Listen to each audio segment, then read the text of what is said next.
Hola, mi nombre es Javier Yuc y en este objeto de aprendizaje vamos a hacer una breve introducción a la interacción con los objetos y con los elementos de una escena VRML.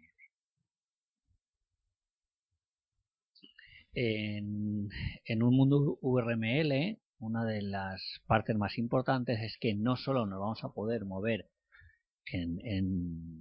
entre los objetos del mundo, sino que además vamos a poder interactuar con ellos. El usuario va a poder tanto señalar objetos, pulsar y soltar un botón, arrastrar con el botón pulsado, y todas estas acciones las vamos a poder detectar para poder realizar eventos con ellas. Por ejemplo, tenemos el evento Touch Sensor, que nos va a permitir detectar cuando el puntero o el cursor esté sobre la geometría de un objeto. Para ello se utiliza el booleano isOver de este nodo. También nos va a permitir determinar cuándo se pulsa o se suelta el botón utilizando los campos isActive o touchTime. TouchTime nos indicará el instante en el que el botón se ha soltado después de haber pinchado sobre una geometría. También tenemos la posibilidad de determinar cuándo se arrastra el cursor sobre la geometría.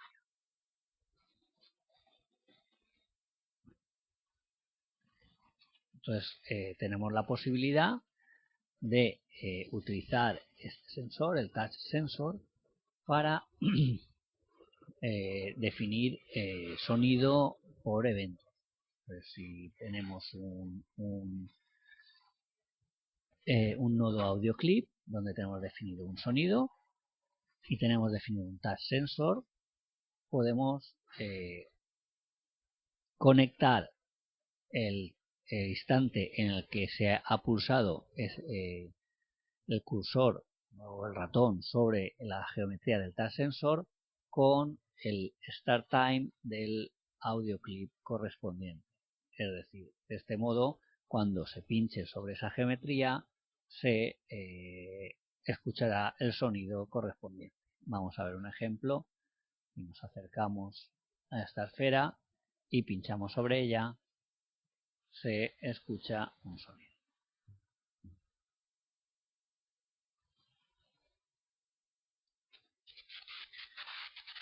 Tenemos otros nodos que también permiten interactuar con el mundo, como por ejemplo el Anchor, que nos permite que al pinchar sobre un nodo, lo que hacemos es ir a una URL que hemos determinado. Esta URL puede ser otro mundo VRML o cualquier fichero HTML de la AMI. También tenemos tres nodos especiales que vamos a comentar a continuación, que son el Cylinder Sensor, el Plane Sensor y el Sphere Sensor. Esto nos permite definir un objeto y a este objeto aplicarle, en el caso del Cylinder Sensor, una rotación alrededor del eje Y.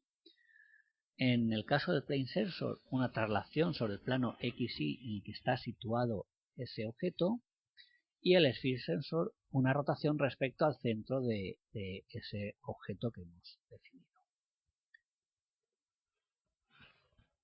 Por ejemplo, si tenemos un Plane Sensor, lo que hacemos es definir un grupo.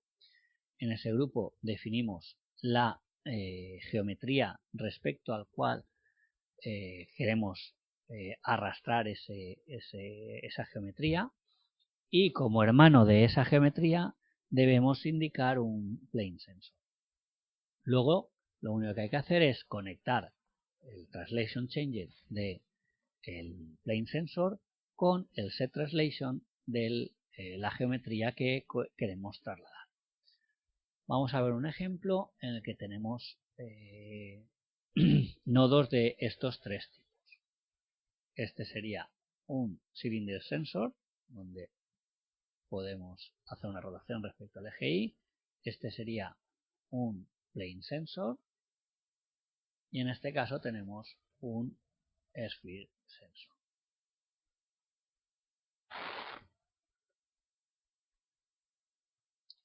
También tenemos la posibilidad de aplicar offsets al movimiento o restricciones al movimiento que aplicamos a los objetos.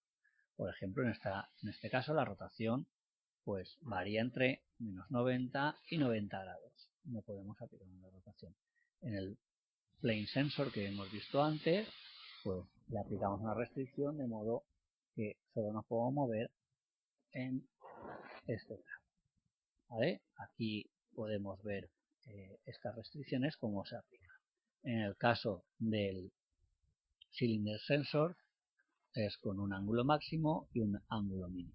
En este caso sería el ángulo máximo 1.57, ya que se expresan en radianes, y menos 1.57 en el caso del ángulo mínimo. Y en el caso del Plane Sensor, las restricciones se aplican en posiciones. La posición máxima en X e Y, es 3, y la posición mínima en X menos 3 y en Y 0, para que no pueda bajar del suelo, que en este caso la posición en Y es 0.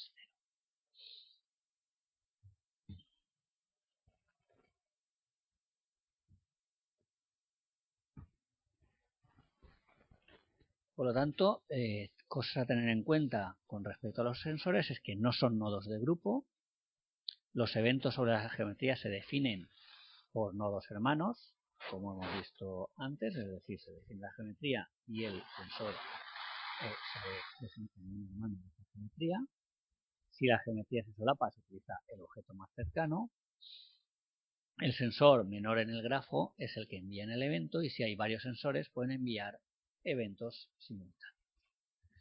Y en resumen, los sensores se utilizan para detectar acciones del usuario, sus eventos se utilizan para comenzar o terminar animaciones, por ejemplo, y también nos permiten arrastrar y aplicar rotaciones a objetos.